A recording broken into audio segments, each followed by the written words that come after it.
वैसे तो भारत में रेलवे के द्वारा बनाए गए अनेकों ब्रिज हैं, लेकिन ये ब्रिज केबल के द्वारा बनाया हुआ एक ऐसा ब्रिज है जो भारत में पहला ब्रिज है जो केबल से पूरा जो ब्रिज का वजन है वो सहन करेगी। यानी केबल ऐसी बनाई गई है जो ब्रिज का पूरा लोड जो है केबल के द्वारा वहन किया जाएगा। इससे पहले जो ब्रिजेस बनाए जाते थे वो पिलर दे करके जमीन में बनाए जाते थे और पूरा जो पुल का वजन है वो केवल एक पिलर पर ना होकर के सभी पिलरों पर समान रूप से बटा होता था। लेकिन यहाँ पर केवल एक पिलर है और कई सारे केबल लगभग 82 से 295 तक के मीटर तक के केबल जो है इसमें लगाए गए हैं, जो कि पूरे ब्रिज का जो भार है वो वहन करेंगे। तो हम बात करने वाले हैं आज अंजी खाद ब्रिज की, जो कि जम्मू कश्मीर में चेनाब नदी की सहायक नदी अंजी नदी पर बनाया गया है। अभी हाल ही में कुछ दिनों पहले 6 जून को हमारे प्रधानमंत्री श्री नरेंद्र मोदी जी के द्वारा चेनाब नदी के ऊपर चेनाब ब्रिज का उद्घाटन किया गया था। ये एक परियोजना का हिस्सा था। USBRL Udhampur Srinagar Baramulla rail link परियोजना के द्वारा बनाया गया था। जो अंजी खाद ब्रिज है जिसकी हम लोग इस वीडियो में चर्चा करने वाले हैं वो भी इसी परियोजना का एक हिस्सा है। तो ये चेनाब नदी की एक सहायक नदी पर बनाया गया पुल है। तो चलिए देखते हैं अंजी खाद ब्रिज। अंजी खाद ब्रिज एक ऐसा पहला पुल है जो केबल के सहारे पर बना हुआ है, केबल के सहारे पर टिका हुआ है। इसका पूरा जो वजन है वो केबल सहन करेगी। कहाँ पर है ये? तो जम्मू कश्मीर में है। जम्मू कश्मीर का कौन सा जिला? रियासी जिला। और परियोजना USBRL परियोजना के तहत इसको बनाया गया है। USBRL मतलब उधमपुर श्रीनगर बारामूला रेल लिंक परियोजना के तहत इसको बनाया गया है और चेनाब की सहायक नदी अंजी नदी पर इसको बनाया गया है। और इस पुल की लंबाई कितनी है?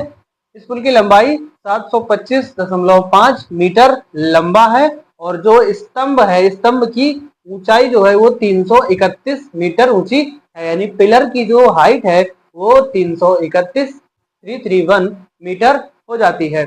और जो ये पिलर है, अब जो ये इतना ऊंचा बनाया गया है तो इसमें जो हवा आएगी जो वहां पे टकराएगी इस पुल से, तो जो केबल है, केबल की हवा बर्दाश्त करने की क्षमता, जो सहन करने की क्षमता है वो है 213।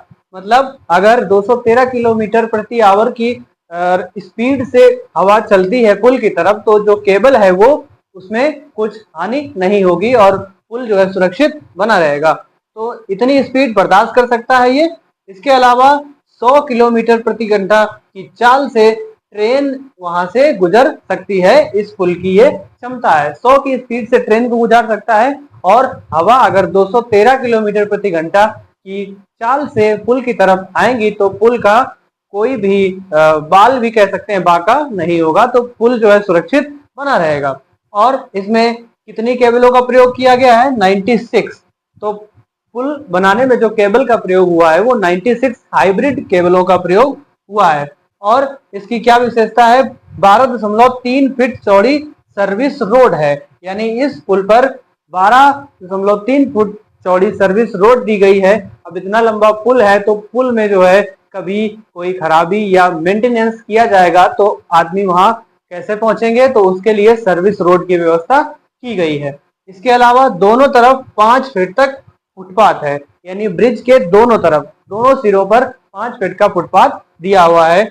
अब यहाँ पे चेनाब नदी की कुछ खास बातें जान लेते हैं कि चेनाब नदी का उद्गम कहाँ से हुआ है। तो चेनाब नदी का उद्गम स्थल है हिमाचल प्रदेश। हिमाचल प्रदेश में एक बड़ा लाचा दर्रा है। बड़ा लाचा दर्रा से जो चेनाब नदी है वहां से निकलती है हिमाचल प्रदेश से। और बड़ा लाचा दर्रा के पास 2 धाराएं निकलती हैं, चंद्रा व भागा नाम की, और आगे चल करके मिल जाती हैं ये, और वहीं से इस नदी का नाम हो जाता है चेनाब नदी। और ये जो धाराएं हैं ये सिप्ती और लाहुल नाम की घाटी से निकलती हैं। लाहुल और सिप्ती नाम की घाटी से निकलती हैं और चंद्रा व भागा नाम होता है इनका शुरुआत में, और जब दोनों मिल जाती हैं तो इसका नाम चेनाब हो जाता है। तो चेनाब नदी का उद्गम स्थल हिमाचल प्रदेश के बड़ा लाचा दर्रा से माना जाता है। तो इस वीडियो में इतना ही, मिलते हैं नेक्स्ट वीडियो में, तब तक के लिए जय हिंद।